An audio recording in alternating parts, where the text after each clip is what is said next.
like my friend Anita Krishna in Canada, she worked for a global news or a big news network. She started to ask just regular questions. She's like, isn't that what we're supposed to be doing? We're a news organization. Isn't that what we do as a news organization? And she got fired for that, of course. Great. Hi, everybody. Thank you. We're live at 5 on the West Coast. Thanks for joining me on this Wednesday. I usually have Wednesday off, and I thought, why not? Let's do a little live at 5, and we can talk about some of the events that have been happening in recent news. Now, so hopefully I've pressed everything and it's working okay, that you're watching on YouTube or you're watching on Rumble. It's been a long time since I've rumbled, so welcome if you're watching over there. Okay, so I have a very special guest standing by, waiting in the wings. He's one of my favorite podcasters, I think, because like I listen to him when I get ready for work in the morning, and he's just has such a calm way of speaking. And he has the type of videos that you could share with your normal friends, and they won't think you're crazy if you share the videos, because he's not crazy. At least I don't know if he's crazy. I don't know him that well. But joining me right now, you guys know him as Portuguese Pie, but you'll get to know him as Michael. Hi, Michael. Hello, everybody. How are you? How are you? I'm doing well. Can you hear me okay? Yeah, I can hear you okay. I hear you. I see you. I'm sure a lot of people that watch me, not that many, watch you and know you, right? So this is kind of fun. Thank you so much for hopping on. No, you're very welcome. Thank you for the invite. Okay. So lots of little things that have happened. I was going to start with some things, but this has just happened within the last hour. And so I didn't actually prepare this too much, but I wanted to show everybody just a little bit of Mr. Badass, Trump. You know, sometimes with these people, I don't know whether to believe they're good guys, bad guys, but when I see him in these Forbes press conferences taking different world leaders to task, it blows my mind. And so recently he talked to the South African president, and you can't pretend to know that you don't know what's happening to white South African farmers. And let's just play this tape a little bit, and then we can come back and talk about it. It's a minute long. Sounds good. Thank you very much. What would you like President Ramaphosa to do about the situation that we've just seen on the screen? I don't know. Look, these are articles over the last few days. Death of people. Death. Horrible death. Death. I don't know. To pick anyone, white South Africans are fleeing because of the violence and racist laws. And this is all, I mean, I'll give these to you. So when you say, what would I like to do? I don't know what to do. Look at this. White South African couple say that they were attacked violently. President Trump, when will you go and see for yourself if it is? Well, I could do that. Look, here's burial sites all over the place. These are all white farmers that are being buried. And he asks about a jet that was given. You ought to be ashamed of yourself. You know, you are so bad. You're such a bad reporter.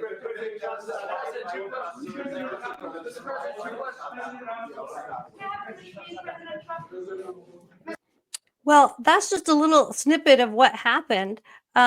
He actually showed video that I haven't seen that part yet, but the South African president kind of pretended that he didn't know that this was even going on.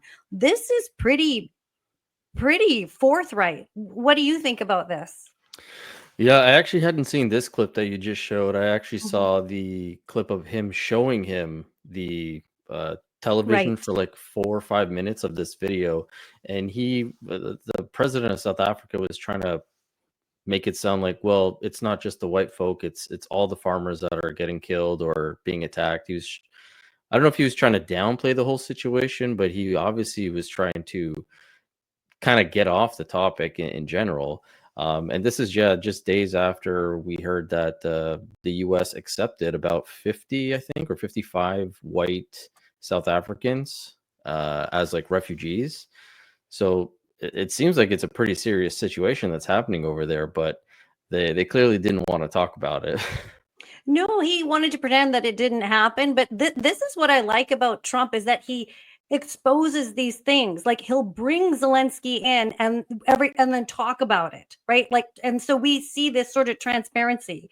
He'll bring the South African president in and say, look at this. Okay, what are we going to do about it? So now they can't pretend that they don't know Yeah, anything. it's pretty wild to see him holding all those papers and just I going know. from sheet to sheet, just being like, look at this, look at this. I I know. didn't see that clip from earlier today, so Yeah. But it is, I mean, and also there was an NBC reporter that immediately after they showed the video of bodies or whatever was in the video that I didn't see, the reporter started to say, "Oh, the Qataris gave you a plane."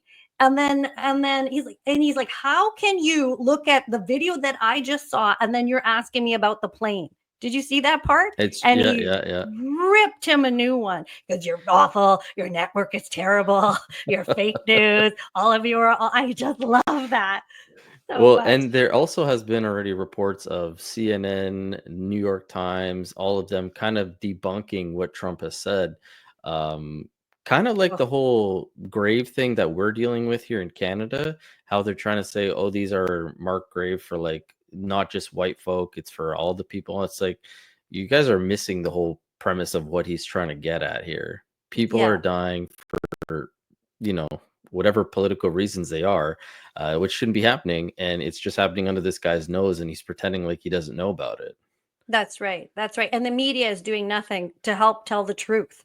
I Yeah. don't know why. I mean, I honestly, having worked in there, I don't even know why. But let's move on to some Canadian news now. The latest with Canada Post. Now, Canada Post is kind of a triggering entity, I think, for a lot of people. There are a lot of people in rural communities that obviously rely on Canada Post. People who are more urban or younger, they kind of think, we don't need it. But we do get mail. We still get mail. Yep. And Canada Post doesn't they not own Purelator? I mean, first of all, what do you think of Canada Post in general? It's like a staple to me. I don't have a bitterness, but some people do. Well, full disclosure, I do work for Canada Post. Okay, perfect. Most people don't know that, but that is my day job. So, Yeah, outside of doing the YouTube videos, I am a postie, as they call it. And yeah, we own about, or the corporation owns about 98% of Purelator. So, that's kind of where we get a lot of revenue as well, is yeah, because of that parcel sector. But yeah, they are definitely a staple, and the rural communities are getting hit the hardest because once those rural entities close, you then have to travel whatever it is, like another half hour to an hour to the next rural location. And same thing when the postmasters retire, it's up to them to kind of find a replacement. And it's also up to them to actually find the building where they would be distributing the mail. So it's very much all on the community, not so much help from the corporation when it comes to the rural side of things. So when they start to get hit, yeah, it affects a lot of different people. right. And there's this thing here from the CBC. Canada Post workers plan Friday walkout after serving strike notice. Union representing 55,000 postal workers agreed to. Oh, I can't read the rest of it. It's so small. But my screen is so small. Agreed to collective agreement talks. Okay, fair enough. Man, if you guys walk out on Friday, there are going to be a lot of unhappy posties because you guys just were on strike in the winter. Yeah, so Yeah. that strike, which happened around November, December, actually was put on pause by the government so that they could come to these negotiations for the last 6 months. And they have actually done nothing in terms of actually using that time properly. And so 6 months is up on Thursday. That is essentially when Oh, the 6 months is over.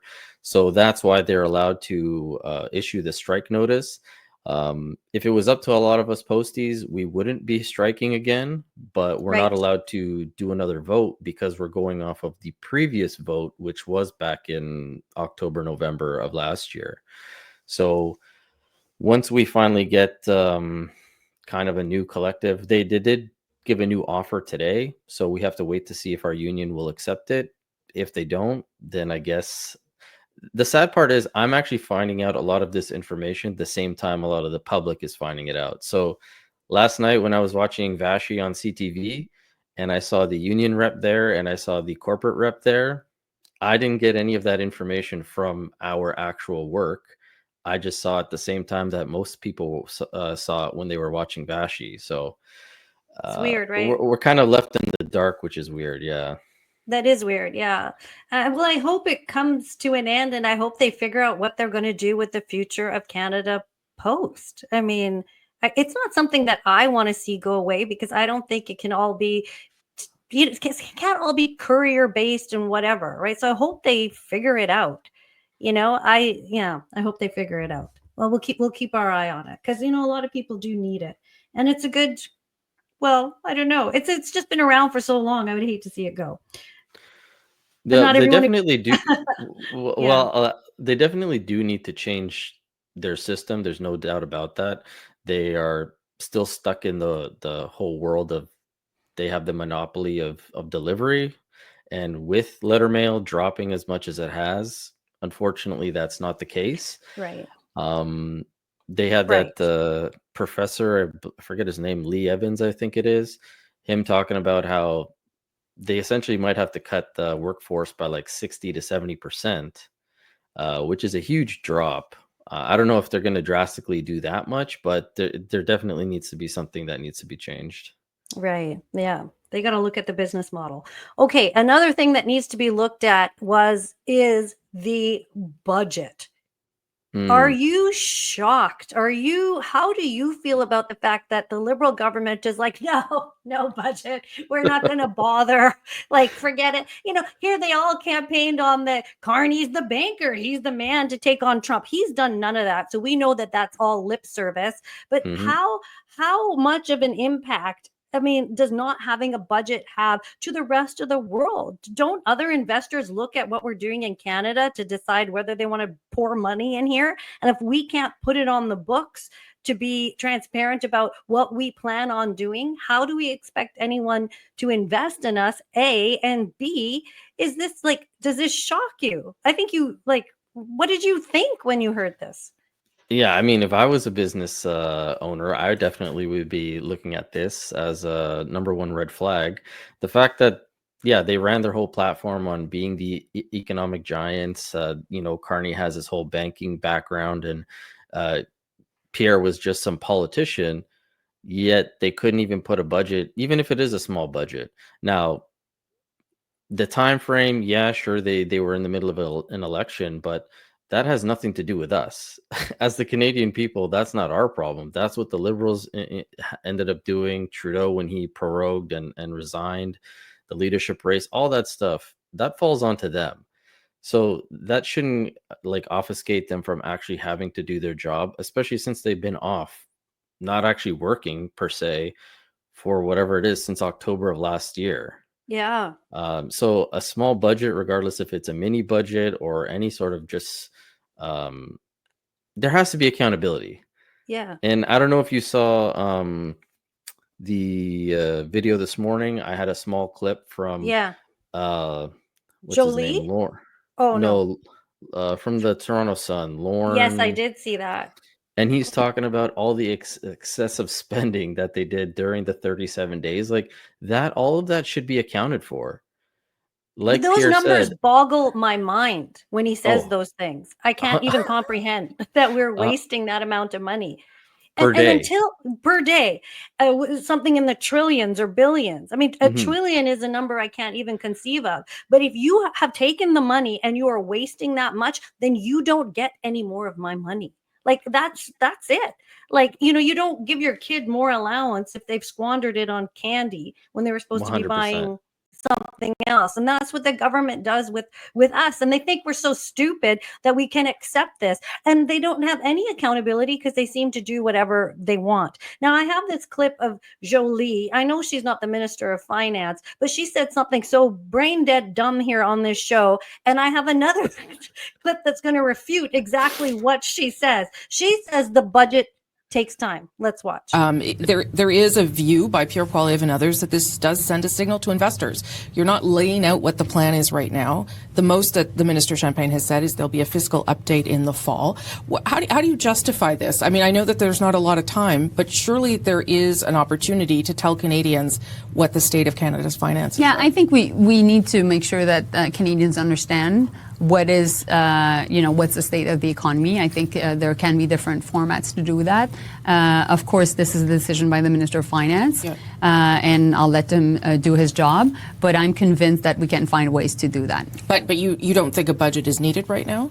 Well, I think a budget takes a long time to do. Yeah. But I think also it's important that we are able to inform Canadians. We are the most economic government in years, and it's a question for us to make sure that not only do we deliver results in terms of the economy, but we're able to inform Canadians and investors. That didn't even make any sense. We are the most economic. The most economic what? We're failing. We're poor. Again, I don't know where she got that idea that we are the most economic government that we've ever been. Yeah. When we're just running deficit after deficit after deficit, we blew right through the guardrails that apparently Chrystia Freeland had set up. And now they don't even have a budget, but we're doing the best economically. It doesn't make any sense whatsoever. No, I didn't even understand what I don't even just think that sentence didn't even make sense. But she did say a budget takes time. Well, guess what? A budget does not take time. If they wanted to have a budget, they could have a budget in a day. And the reason I'm going to show you why, but the government has a digital reporting system. And I heard about this on a program called Full Comment that I think it's Brian Lilly's podcast, I think, or it was something called Full Comment. And here he is interviewing an economic professor whose name is Ian Lee. And he was very well versed on all of this. This clip is about a minute and a half. I was going to edit it down more, but it's so good what he's saying. It's just audio, no video, but this refutes everything that the government goes on TV and says about how you put a budget together. Yes, it can. But let me just go back for a moment so people don't think I'm exaggerating when I said 2 days. People don't realize, I really mean this. I think there's large numbers of people who don't realize how instantaneous everything is. And that's because of something I've talked about a lot with Canada Post, and I'm not changing the subject to Canada Post, but what I call the digitization of everything informational. In the old days, when I grew up, I'm a boomer, file cabinets, physical checks put in an envelope with a little postage stamp. Those days are gone. The entire government of Canada is 100% digitized. So are the banking system and the payment system. So is the remittance of taxes from all the companies across Canada. They don't have a courier take a check once a month to the CRA. The money is transferred electronically, instantaneously. So what I'm trying to say is finance has a model that is based on this digitized information. They have data flowing in, aggregated data from the CRA. I don't mean that they can look at the individual tax return. They've got the aggregate data flowing in by the minute. It's like Walmart. Walmart is most famous for wiring up all of their stores in the mid-'80s. It was a Harvard Business School case study. All of their stores are wired up so that in Bentonville, Arkansas, they know how many units of ketchup are being sold at Walmart Billings Bridge, Ottawa at 2 p.m. on May the 16th. That's how real time the data is. The government of Canada has an awesome IT digital reporting system. So that's the first point. They could, when I said 2 days, I'm sure they could produce it if I was the Prime Minister and said, guys, Mr. Deputy Minister, can you give me a printout on the statement by 5 o'clock this afternoon? I'm sure he could do it. They could do it instantly. They have all they have all the numbers. They just have to compile it and produce it. They could take, at most they could take a week. And they're going to present something in September, I think, which isn't even going to be a budget, I think, right? Isn't that what Champagne said, Francois Philippe? Well, now Carney says that. Again, there with so many people talking about these things, like he has the minister saying one thing and then Carney's coming out and saying another thing. It's kind of hard to keep track, but yeah, essentially Carney did say they were going to put a budget out, a small one. They were also trying to say it didn't really make sense to do it because of how short it would be. But I think Champagne was talking about in the fall, it would be a fall economic statement. not so much the budget. But Right. now, like I said, Carney has said they are going to put a budget. So when they decide to do that, who actually knows?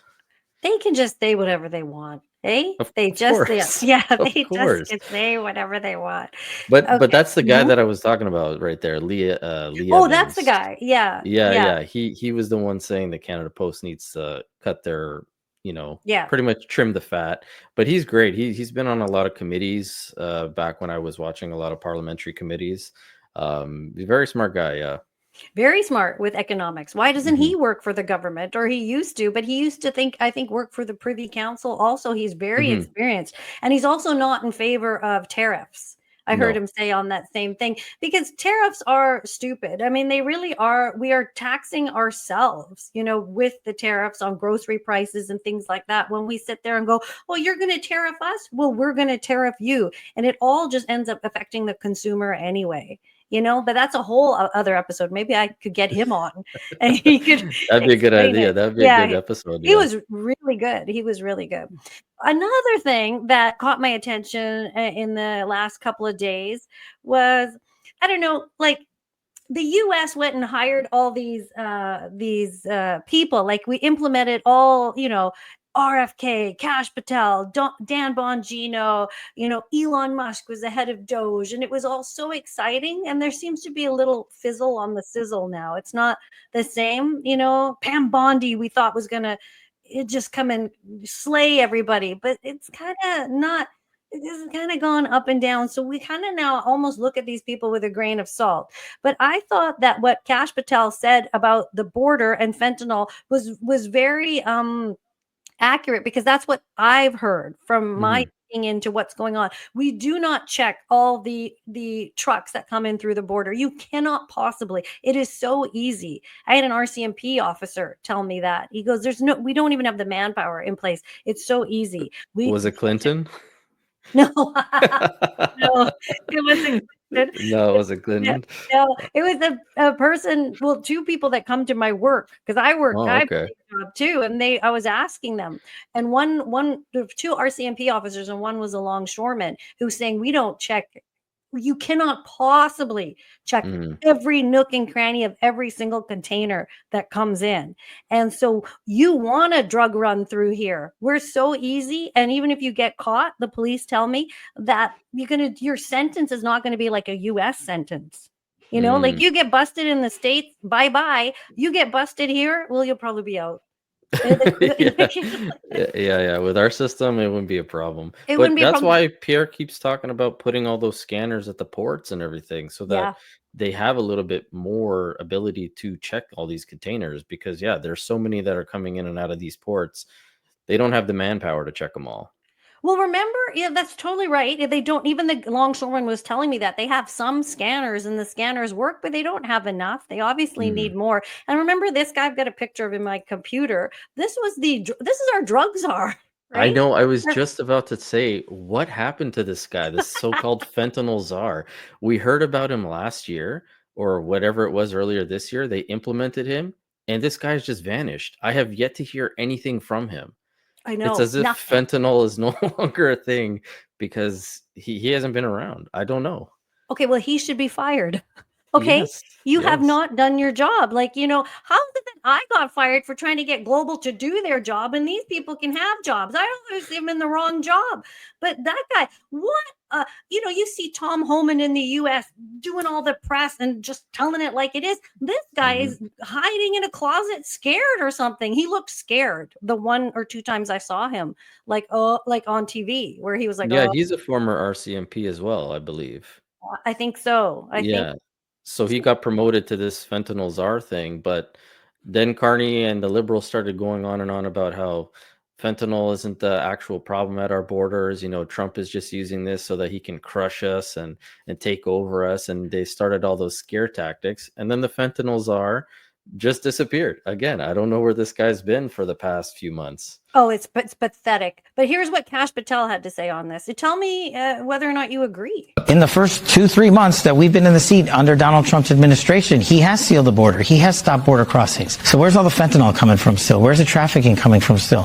Where are all the narco traffickers going to keep bringing this stuff into the country? The northern border. Our adversaries have partnered up with the CCP and others, Russia, Iran, on a variety of different criminal enterprises, and they're going and they're sailing around to Vancouver and coming in by air. And the sheer tyranny of distance of the northern border and the lack of cooperation from federal authorities in prior administrations to actually firm up that northern border is what's causing a continuation of violent crime. Now, we're focused on it, and we're calling our state and local law enforcement partners up there. But you know who has to get to step in is Canada, because they're making it up there and shipping it down here. And I don't care about getting into this debate about making someone the 51st state or not, but they are our partner in the north. And say what you want about Mexico, but they helped us seal the southern border. The facts speak for themselves. The border that's open, I'll give you a statistic that I gave to Congress that nobody was paying attention to. Over 300 known or suspected terrorists crossed into this country last year illegally. Known or suspected terrorists, not illegals, not just illegals, known or suspected terrorists. 85% of them came in through the northern border. Through the northern border, 85%. I mean, Yep. we have a very long border, obviously, too. There's little scrutiny. The customs and border laws are very lax. These are some notes I wrote. And there are 300 known or suspected terrorists that come through. Drug traffickers, and 85% through the northern border. We have Chinese drug labs and Mexican cartels and super labs. We have all kinds. We're a cornucopia of fentanyl production up here. Yeah, But especially nobody BC, thinks that. Vancouver. I think a lot of it's coming through there. Oh yeah, all up in Falkland, like up in the Kamloops area. Like we have them, and it's being created. It's being made here. I think it's a weapon. I think it's a bioweapon in a way. If you are doing something that's going to cause this to people and you're willingly giving it out, you can go to, what do they call them? Dillies. You can get them for free. Like, not fentanyl, really? but those dillies, whatever they call. Somebody will know in the comments, but a lot of young people, let me see if somebody knows in the comments, die something, whatever it is, like they'll I'm give it not to you that for young, free so here. Yeah, like I don't know if I fall under the young category anymore. So you are young. I don't know what that means. Yeah, but it's like the young kids kind of can get them and tweak out on them, or you could sell them for the harder stuff. It's a huge problem here. And we also had drug event. We love drugs in BC. Come here and have all the drugs you want. You can do them on the downtown east Well, side, you got David Eby. dilute. Yeah. Oh, okay. Here, somebody put this up in the comment. Hydromorphone dilly is 5 times stronger than morphine. Yeah, you kids can get their hands on it. What's going on? Yes, I see him a lot in the comments, or her. Okay. I'm not sure if it's a man or a woman, but I see them a lot in the comments. Okay. Yeah. Yeah, well, I mean, you guys got David Eby. The BC was very pro all this drug stuff, even without them having all these super labs being found. This is something that Sam Cooper has been reporting on for a very long time, especially in your guys' area, with all the ports and Yeah. a lot of the what's it called, the precursor, right, comes from China through your ports and then is made and sold. So yeah, I believe what Kash Patel is saying is correct. I think actually the stats were a little bit higher in terms of the amount of terrorists. I think it was like 600 and something at one point. And again, yeah, high number, like 85% of that was actually coming from the northern border into the US. So yeah, we have to do more, and we do have a very long border, which is the unfortunate part, because Virginia, they complain a lot about people crossing over. There's a lot of the US media covers this a lot more than the Canadian media. And I see it all the time where they have like trail cameras and they show all these illegals trying to cross over.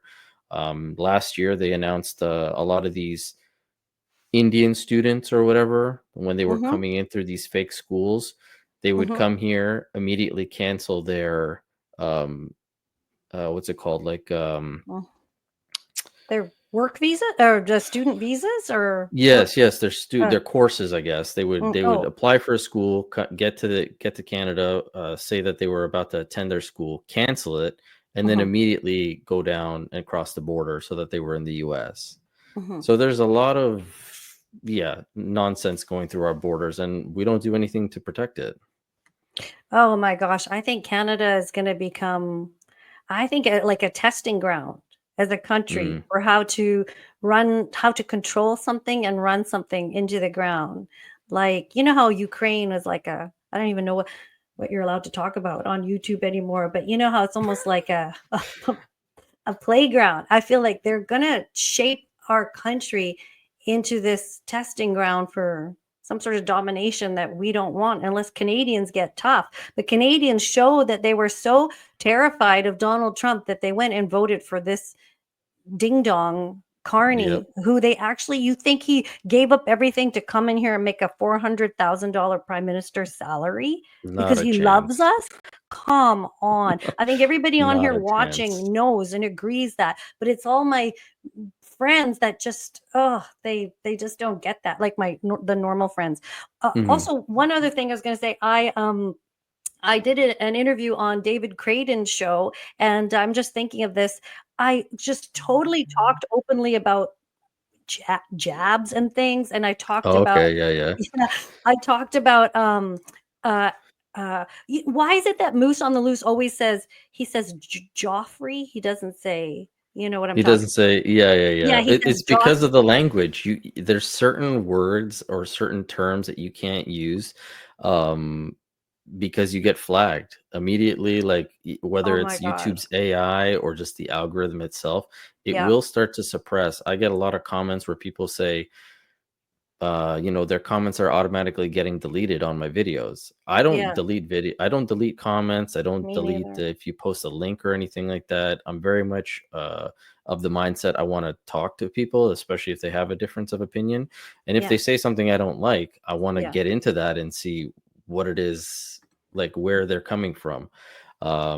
There's a lot of people who say that their comments constantly get deleted because they either use a specific word or it's about a specific topic. That's why we have to say the jab. We can't say, the V word. That's why David says the world event instead of saying. He even says that. I didn't know that I didn't even know that. And so on the David Creighton interview, I said every word you could possibly imagine. I wasn't thinking, and I think I got him into so much trouble because I wasn't thinking. He booked me to go on Victoria Day holiday, 8 a.m. I was barely awake, and I just kept talking. It was that early? Yeah, it was early because he's in Ottawa, right? It was funny. But I think I just kind of took the juice right out of his channel that day, and I feel so bad. And then I reposted some of the things that we talked about on my channel. The algorithm was not happy with me. I think I'm not even on here that much, but like where you have to please them. Like I wouldn't even say you're controversial or you're radical. You're like spewing all this. You're not like an Alex Jones. No shade to Alex Jones. I like him, but I'm saying it's not like that's your type of show. So just using those words, the fact that we have to get punished in that sense, it's kind of ridiculous. It's ridiculous. They say free speech. It's not really. You have to really kind of cater to what you're trying to get out there. And so I try not to touch too many quote unquote controversial topics, like the wars or the conflicts or anything like that. I try to stick to more relevant stuff or the day-to-day political things. But sometimes there's a lot of stories that I do want to cover, and I just was like, is it even worth it? Is the video even going to get out there? Is anybody even going to see it? Will it be suppressed? Will it make it? I don't know. So it's kind of a gamble as well. It is. Yeah, it is. And it hamstrings us a little bit, like you kind of think, oh, you gotta do the things that move a game, because YouTube only cares about what moves. And in a way, it's just a game. I think, I don't Yeah. know if people know that, but it is a game. And some people have figured out that game real well. And some people are like, you know, I've not figured it out. But like, anyway, I'm so glad you joined me today. But anyway, before I go, I have two more things to ask you about. Yep. I didn't do a story on this, but you did. And what's your take on what's going to happen with the grocery prices? I mean, Oh that's also God. a tariff thing, right? And it's complicated. Yeah. Yeah. I mean, from the information that I saw and what they gave us was they basically said they've been kind of monitoring everything. They've been doing what they can with the tariffs. So they, they increased their supply, over kind of purchased what they could, but now their supply is dwindling. And as they're about to re-up or rebuy, they're actually going to get hit with a lot more tariffs. So these guys now have to transfer all of those costs to us. I feel like the government could definitely step in, seeing as Yeah. they're, like we just talked about, they spent so much extra money during the campaign. They could have used that money for something else. Yeah. But yeah, these self-imposed tariffs are actually what's affecting us as well. So Carney putting these reciprocal tariffs on certain items, like the orange juice, like the bourbons and all that kind of stuff. Anybody who does buy that, they are getting hit in the pocketbook. Now you could do the alternatives, and that's what a lot of people are trying to do, is like they say, buy Canadian, this and that. It is very expensive comparative. Like if you go, just for example, I was buying maple syrup, and the one that had the Canadian flag on it or whatever they were promoting it as, this was from Canada, was say like $16 or $17. And then the Ooh. one that was just like a product of Canada or it wasn't fully made here, that Yeah. one was like $9. Oh, And so you're wow. almost paying double the amount Yeah. just so that you could say you're buying Canadian. And a lot of Ooh. people are not going to even do that. They're just going to say, I don't care. Whatever's the cheaper one, I'm going to buy that one. True, but don't tell me what to buy. I'll buy what I want to buy. That That's what too. I don't like. And then like I love a Jim Beam. I love a Jack Mm, Daniels and Coke, right? When I went to don't I can't, I don't know, but here's yeah. my local liquor store. Actually, I have this in my computer too. This is like the shelf is empty for whatever, but then they have this other one here, buy Canadian. And they took Mm, all the American booze off the shelf here. But the taxpayer has already paid for this booze, the BC liquor distribution branch or whatever. We paid for this. So we're yeah. sitting here not selling it, and we paid for this. And then this has this trickle on effect to a shopkeeper or somebody who has a small liquor store, a restaurant. You bought, like, I don't know, like this is stupid. We're just cutting But it off our also takes your nose. free choice away. Like you should be able Yeah. to buy what you want to buy, regardless of if you believe in the tariffs, if you're against America or whatever. If that's your personal preference, you should be able to buy it. And you know that they had it in stock. It's not like they cracked them all open Yeah, and poured them out. They just tucked them I away know. somewhere. Yeah. So they should have them on the shelves. So if people do want to buy them, they have the opportunity to do that. Yeah, and they do it under this phony patriotism. All of a sudden, Hmm. buy Canadian. What were you doing all these years? All these years before Trump came along and started wagging his finger. Why didn't we have proper inter-provincial trade? Why didn't we have Hmm. all these things? Why weren't we saying buy Canadian? It took Trump. Maybe you should be thanking him for saying that or whatever, Even on my street, Mm-hmm. hanging the Canadian flag for the longest time, you were saw as a crazy right winger right after the convoy thing. Oh, yeah, yeah. Yet now everybody has their Canada flag up there because they're Canada strong, elbows up, everybody. It's so ridiculous. I mean, it's amazing how Trump has repatriotized everybody, Yeah, or whatever the word yeah, is. yeah. But it's sad that it took him to do that. People should have just been proud to be That's right. Canadian, to show the flag. There shouldn't have been any negative connotation with it. And the truckers weren't some crazy, loonies. They were people who Right. cared about a certain situation. And for them, a lot of us benefited from it. That's right. But And people don't see yeah. it that way. That's right. And I really, we're going to have to do something like that again, a trucker Mhm. thing again. If this starts to get too crazy, and I have a feeling it's going to get crazy. This liberal government that we put back in charge is not for us. That's clear. And we're going to have to start. We did it once before when they went too Mhm. far, and I think we're going to have to do it again.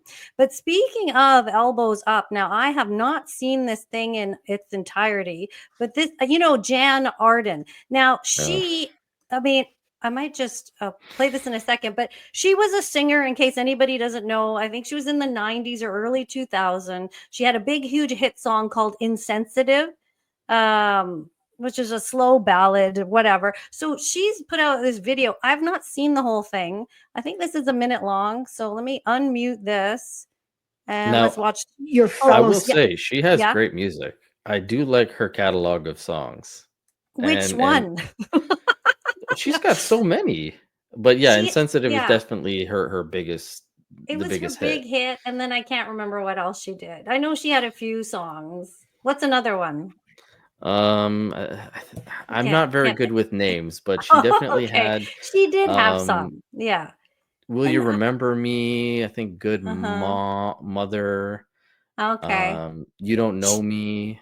All right. She always had these sad songs, but the thing is, I think she was kind of funny back in the day. But now she's a total.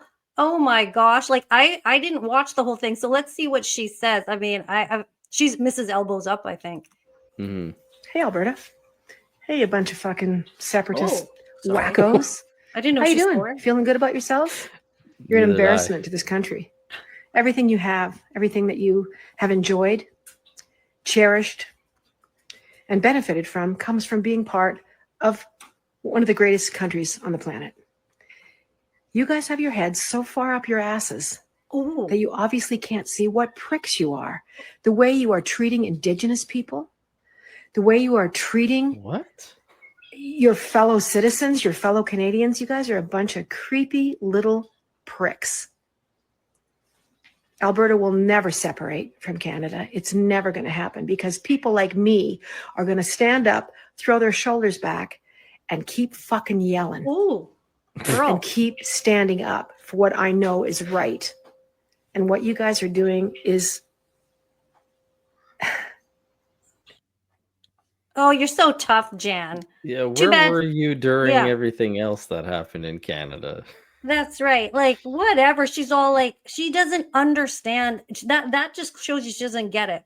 She doesn't get that the oil companies, gas companies are affecting jobs, affecting the economy. She doesn't get the Mhm. high taxes, the housing, the fact that young Canadian teenagers can't even find jobs flipping burgers because they've been taken by other people. She doesn't get that you were mass in what's the word I can use? Jabbed. Yeah. Jabbed, that, and if you didn't, then you were fired. Is there something that she doesn't get about that? And now Alberta is saying, we've had enough. We want our own autonomy within a united or Canada or however they say it, right? They want to run their province the way that they want to run it. And they're tired of the feds choking them. And if Jann Arden doesn't get that, well, that's a bit insensitive, I would say.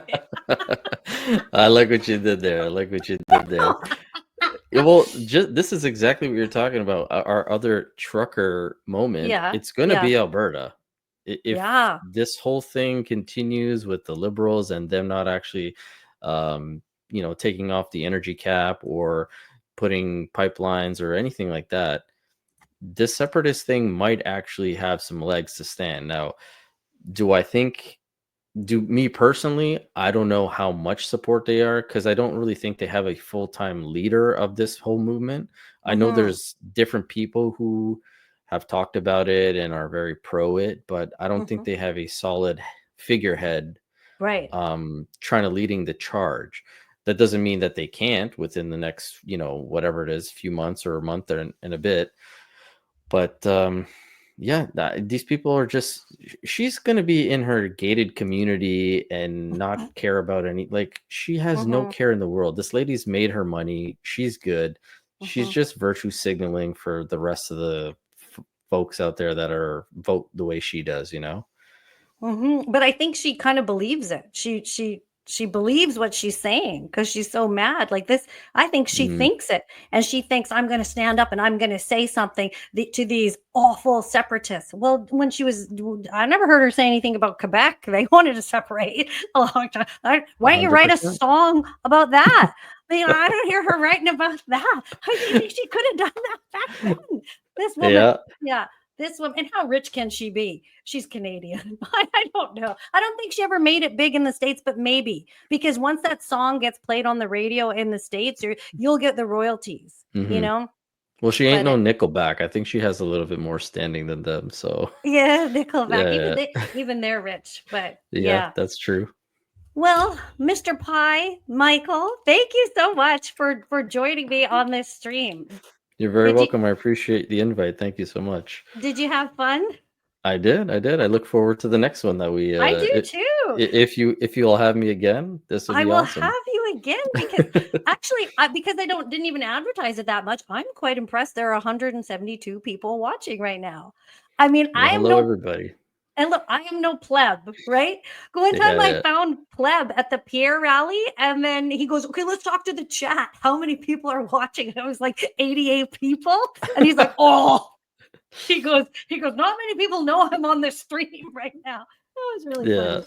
The poor pleb, he got so depressed he had to leave for a little bit, but we can't wait for him to come back, right? I don't know. We'll wait. The news keeps on moving. The news keeps on moving, and so do we. People can check out your channel on YouTube. All you have to do is search Portuguese Pie, right? And we'll find you. And it was just a pleasure. So thank you so much. Thank you for having me again. Thank you. Till next time. Till we meet again. And thank you all for watching. I'm so happy you're able to join. I hope I did this right. I tried to put up as many. Where is the pleb? He after the, because he traveled so much and covered all the rallies, he went to the beach somewhere. So I don't know where he went, but he just took a month and then off, and he said he'd come back in June. So I would like to thank everybody who's watching me. I wonder, do I stay on? Do I leave? Because I don't do this very often. I don't know whether to go, but I'm glad you all enjoyed the show. I'll leave you for now, and I'll try to do something like this every Wednesday live at 5, because I can do that. Wednesdays live at 5. Thank you all for watching, and we'll see you in the next one. Bye-bye.